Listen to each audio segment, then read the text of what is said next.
સોમનાથ જિલ્લામાં પણ કોરોનાએ દસ્તક દીધી છે। ગીર સોમનાથ જિલ્લામાં કોરોનાના 5 કેસ નોંધાયા છે। વેરાવળ ડિસ્ટ્રિક્ટ હોસ્પિટલમાં હાલ ટેસ્ટિંગ પણ શરૂ કરવામાં આવ્યું છે। ત્યારે અત્યારે વેરાવળમાં 2, તાલાલામાં 1 અને કોડીનારમાં પણ 1 કેસ નોંધાયો છે। તો પ્રભાસ પાટણમાં પણ કોરોનાનો એક પોઝિટિવ કેસ સામે આવ્યો છે। હાલ તો આ તમામ દર્દીઓ હોમ આઇસોલેટ કરવામાં આવ્યા છે અને કોરોનાના કેસને લઈને આરોગ્ય વિભાગ પણ એલર્ટ બન્યું છે। ડિસ્ટ્રિક્ટ હોસ્પિટલમાં આઇસોલેશન વોર્ડ તૈયાર કરાયું છે અને વેન્ટિલેટર સાથેના 50 બેડને પણ સ્ટેન્ડ બાય રખાયા છે। ગુજરાતમાં કોરોનાનો નવો વેરિયન્ટ જોવા મળ્યો છે અને દરેક જિલ્લામાં દિન પ્રતિદિન કોરોનાના કેસોમાં વધારો થઈ રહ્યો છે। ત્યારે રાજ્ય સરકાર અને આરોગ્ય વિભાગ પણ સતર્ક બન્યું છે। ગીર સોમનાથ જિલ્લાની વાત કરવામાં આવે તો સંભવિત કોરોનાની પરિસ્થિતિને પહોંચી વળવા માટે જે જિલ્લાના વડામથક વેરાવળ ખાતે ડિસ્ટ્રિક્ટ હોસ્પિટલ આવેલી છે, ત્યાં ડિસ્ટ્રિક્ટ હોસ્પિટલ સાથે આઇસોલેશન વોર્ડ જે પ્રિપેરેશનના ભાગરૂપે પ્રિકોશનના ભાગરૂપે તૈયાર કરવામાં આવ્યો છે। છેલ્લા થોડા સમયથી ગુજરાતમાં અને દેશમાં કોરોનાનો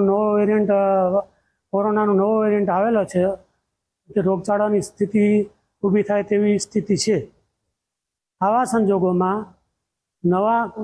કોરોનાના નવા વેરિયન્ટ સામે લડવા માટે, એનાથી ઊભી થનારી સંભવિત ઇમરજન્સી સ્થિતિઓને સામે લડવા માટે ગુજરાત સરકાર પોતાની બધી જ સુવિધાઓ સાથે સજ્જ છે। હોસ્પિટલમાં બેડની સંખ્યા, બેડ પાસેની ફેસિલિટી, સ્ટાફ, દવાઓ, અન્ય તમામ ઓક્સિજનને લગતી બાબતો, અન્ય તમામ બાબતોને લઈ અમારી હોસ્પિટલમાં છેલ્લા અઠવાડિયાથી RT-PCR ટેસ્ટ ચાલુ કરી દેવામાં આવેલ છે, જેના સેમ્પલ અમે ટેસ્ટિંગ લેબોરેટરીમાં જૂનાગઢ મોકલીએ છીએ। તે પૈકી 5 કેસ પોઝિટિવ આવેલા છે, જેની હોમ આઇસોલેટમાં સારવાર હાલમાં ચાલુ છે। સામાન્ય સારવારથી હોમ આઇસોલેટથી મોટાભાગે દર્દી સાજા થઈ જાય છે। હોસ્પિટલમાં દાખલ થવું પડે, ઓક્સિજનાઇઝ થવું પડે એવી કોઈ બાબતો હાલમાં ધ્યાને આવેલ નથી। ચોક્કસથી આપણે જોયું તે પ્રમાણે ગીર સોમનાથ જિલ્લાનું જે આરોગ્ય તંત્ર છે તે પણ સંપૂર્ણ સજ્જ બન્યું છે। ગીર સોમનાથ જિલ્લામાં RT-PCR ટેસ્ટ છેલ્લા 1 સપ્તાહથી શરૂ કરી દેવામાં આવ્યા છે। 17 જેટલા સેમ્પલો જૂનાગઢ ખાતે મોકલવામાં આવ્યા હતા અને જે પૈકી 5 જેટલા પોઝિટિવ કેસો સામે આવ્યા છે અને આ તમામ જે દર્દીઓ છે તેને હોમ આઇસોલેટ કરવામાં આવ્યા છે।